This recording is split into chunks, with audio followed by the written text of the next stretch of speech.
Link device. Connect your phone to owner's Wi-Fi before this step. Turn on Bluetooth and location service on your phone. Step 1. Turn on the grid circuit breaker to power up the system. Step 2. Turn on the battery switch on the inverter.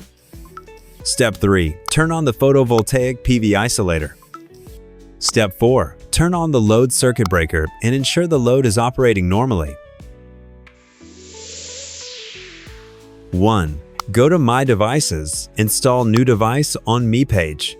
2. Scan the QR code on the Wi-Fi dongle. 3. Name the device and select the time zone.